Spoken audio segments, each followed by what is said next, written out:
Oh my goodness. AEW really just embarrassed themselves, didn't they? So if you guys have been living under a rock, yes, Andrade is back with AEW. But then, 3 weeks later, Andrade has not been seen on AEW TV.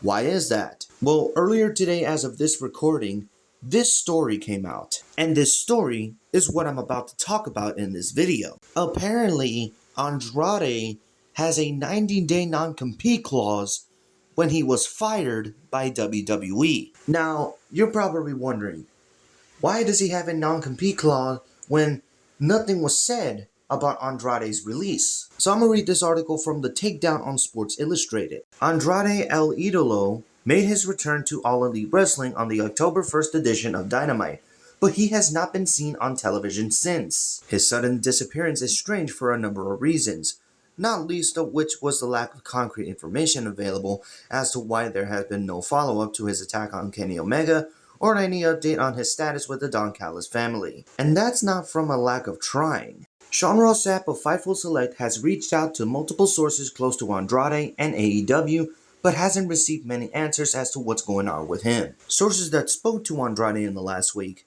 said he seemed in good spirits, but didn't indicate why he's been pulled from recent shows and hadn't been on AEW TV since reappearing.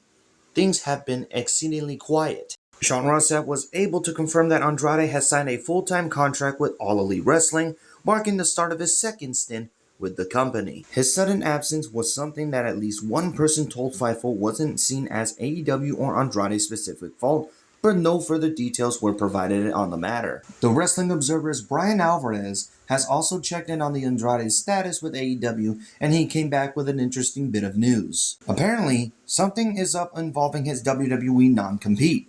Alvarez said on the Wrestling Observer Radio, "I was given the impression that it could be something that could be resolved quickly, or it could be something that might not have been resolved for a while, but it's something related to the non-compete." According to our own John Alba, Andrade's WWE departure earlier this year was due to at least one wellness policy violation, a report that has been since corroborated by PW Insider and other outlets. WWE then made the decision to go ahead and cut Andrade from the roster outright, and he reportedly did not have a non-compete clause as a part of his termination agreement. I've been hearing was WWE sent a letter and they, AEW, obviously didn't know. AEW obviously believed that there was no non-compete, Alvarez said. Andrade has wrestled just one match since he left WWE in September. He defeated DMT Azul in Mexico to capture the Crash Heavyweight title on October 3rd, but he's been pulled from advertising for other future independent bookings in recent days. He is still scheduled to wrestle for WWC in Puerto Rico this weekend. At the same time, the AEW is hosting Wrestle Dream at Chaifetz Arena in St. Louis, Missouri. We will continue to provide updates on Andrade El Idolo's status with All Elite Wrestling as more information becomes available. And that was earlier today. Then I go to WrestlingNews.co, and here's what they say. It's an update on this situation. More details have come to light regarding the abrupt disappearance of Andrade El Idolo from AEW programming. After making a surprise return in early October, Andrade was quickly pulled from television and independent bookings.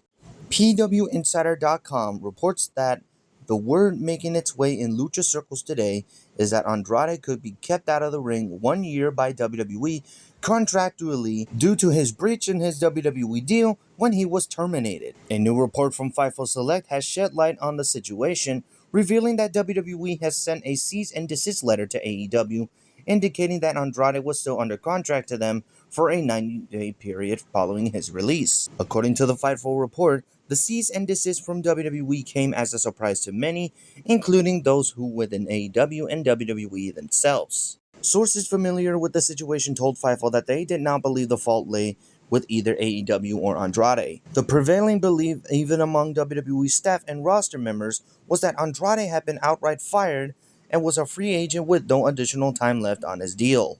The report notes that after his WWE departure, which was rumored to be related to the company's wellness policy, Andrade began taking independent bookings and signed a contract with AEW under the assumption that he was free to do so. His representative spoke with Tony Khan, and the two reportedly saw each other for the first time on the day of his AEW return. The central issue is a 90-day period that is often referred to as a non-compete clause. Typically, this is a paid period that serves as a notice of contract expiration. A previous report from PW Insider stated that Andrade would not be paid during his 90-day window, a detail Fightful has not been able to confirm. The report suggests that an unpaid non-compete will be very easy to fight in court, but acknowledges the practical issue that any legal battle will likely last longer than a 90-day period itself. This clause is different from past non-competes, such as the one from Brock Lesnar, signed in 2004, which was for several years and did not hold up in court.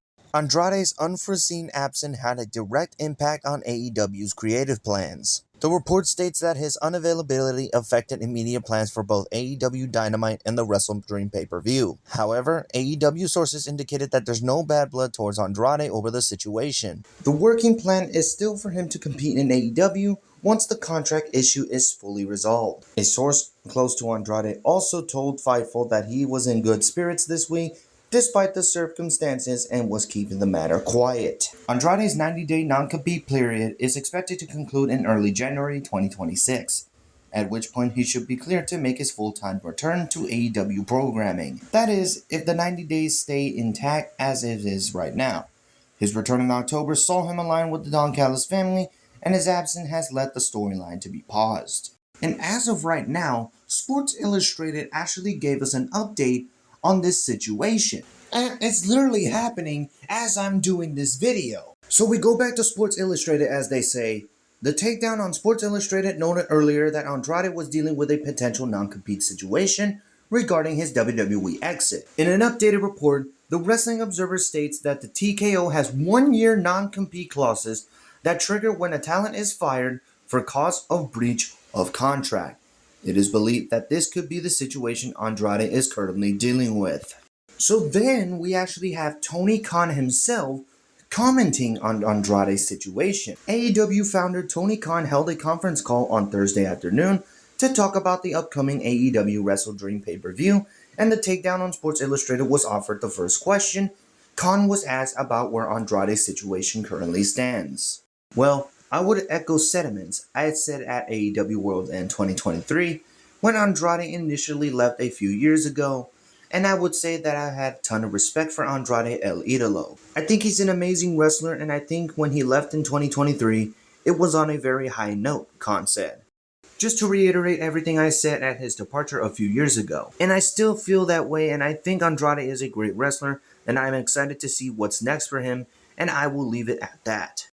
Tony Khan offered the takedown on Sports Illustrated a follow-up question, which was used to ask directly whether or not Andrade was under AEW contract currently, and if the company was aware of any potential non-compete. Yeah, I would just echo the sentiments again when Andrade had initially left in 2023. I have a ton of respect for him, and I'm saying as much as I can say about it, but I appreciate you asking. And I am excited to see what's next for Andrade, Khan said. And again, this is somebody that I think is just an incredible wrestler.